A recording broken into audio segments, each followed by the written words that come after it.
Bonjour, dans ce chapitre nous allons parler du volcanisme et à la fin de ce chapitre vous devrez savoir maîtriser toutes ces notions.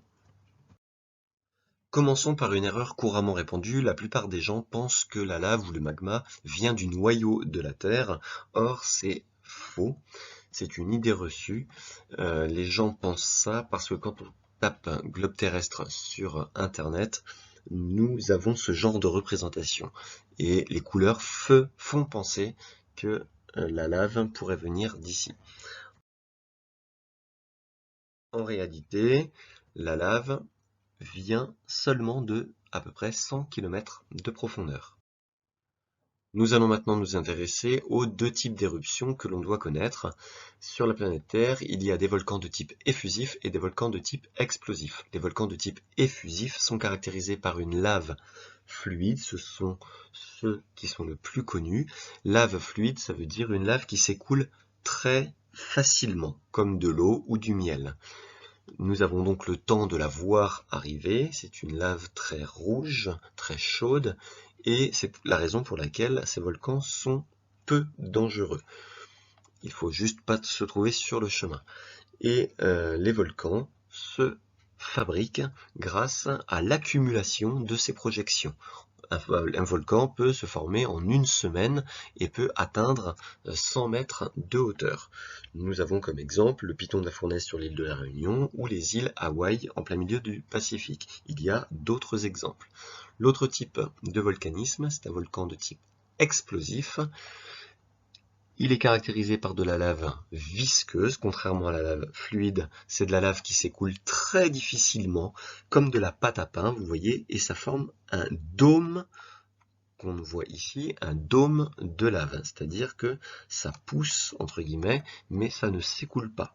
Et quand les gaz qui sont communs aux deux volcans poussent sur ce dôme et lâchent la pression, eh bien ça casse ce bouchon et forme des nuées ardentes. Nuées parce que c'est comme un nuage de poussière, ardent parce que c'est très très chaud. Et donc comme ça arrive d'un coup, ces volcans sont les plus dangereux et ce sont ceux qui font le plus de morts. Comme exemple, il y a la montagne Pelée sur l'île de la Martinique. Il y a aussi le mont Saint-Hélène aux États-Unis qui était entré en éruption en 1980 et qui avait fait plusieurs morts. Nous allons maintenant nous intéresser à l'origine de la lave et on va zoomer sur cette partie.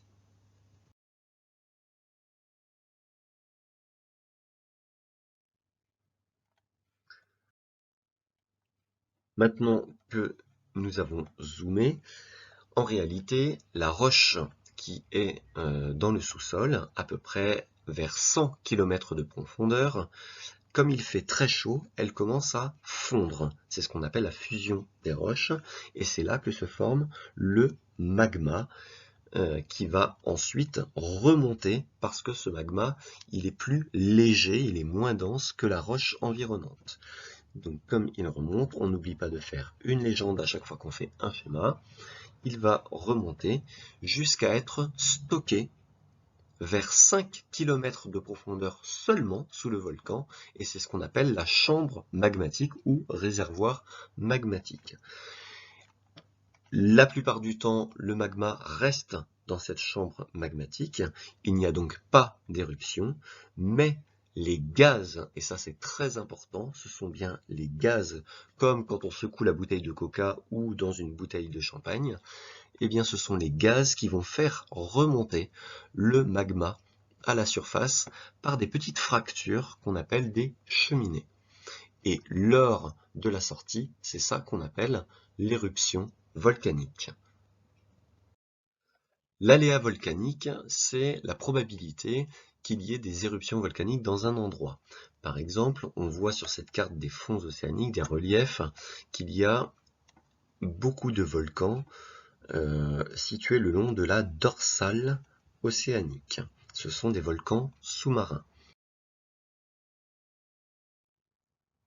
Sur cette carte, nous pouvons voir les deux types de volcans, les volcans explosifs qui sont symbolisés par des points rouges et les volcans effusifs principalement symbolisés par les traits bleus. Les dorsales sont donc beaucoup de volcans effusifs. Nous allons voir une vidéo tout à l'heure.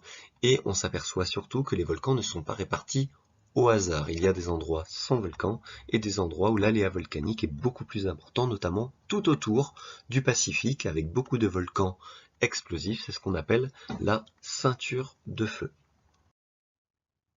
Voici une vidéo qui montre comment la lave sort au niveau des dorsales, au niveau de l'écartement des plaques tectoniques. Nous pouvons voir ça dans un autre chapitre. Et la lave, en sortant, vu qu'elle se refroidit rapidement, elle prend des formes, on dit, de coussins, des formes très caractéristiques. L'aléa volcanique peut se voir au niveau local, notamment ici sur l'île de la Guadeloupe. Le volcan s'appelle la Soufrière et on voit avec la légende qu'il y a des endroits où l'aléa est plus élevé que d'autres. Par exemple, dans l'endroit A, si on a une ville ici, l'aléa volcanique est faible, alors que si on est dans la ville B, l'aléa volcanique sera un petit peu plus élevé. Ça veut dire qu'il y a plus de probabilité qu'il y ait une éruption qui arrive dans la ville B que dans la ville A. Enfin, les moyens de prévention sont les moyens qui vont permettre à la population de limiter les risques, notamment dus aux éruptions volcaniques. Alors, dans ces moyens, il y a plusieurs possibilités. Nous allons mettre des appareils depuis quelques années sur les volcans pour mesurer certains signes précurseurs. Les signes précurseurs, ce sont les signes qui annoncent une future éruption. En effet, lorsque le magma remonte dans la chambre magmatique, il va faire gonfler le volcan. Alors, c'est pas visible à l'œil nu, par contre, ces capteurs que l'on met sur les volcans peuvent le mesurer.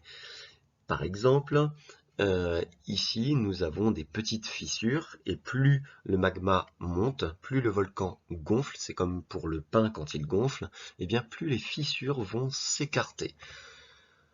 Alors, nous pouvons voir un graphique, par exemple, où il ne se passe rien pendant un certain temps, et au bout d'un moment, c'était avant l'éruption de 2006 au Piton de la Fournaise à La Réunion, nous avons vu que l'écartement des fissures a augmenté,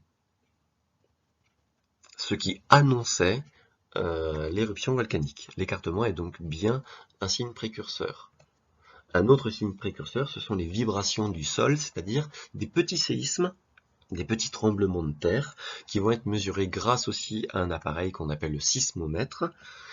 Et ici, on peut voir lors de cette même éruption, avant l'éruption, il y avait peu de séismes tous les jours, et on voit que depuis le 12 avril, la quantité de séismes par jour augmentait. Par exemple, le 5 juillet, il y a eu plus de 100 séismes par jour. Donc même si ce sont des petits séismes, eh bien, ce sont des signes précurseurs. Alors à quoi sont dus les séismes? C'est parce que la lave, le magma, quand il remonte dans la roche, il va casser des petits bouts de roche. Et en cassant ces petits bouts de roche, c'est ça qui va créer des petits séismes.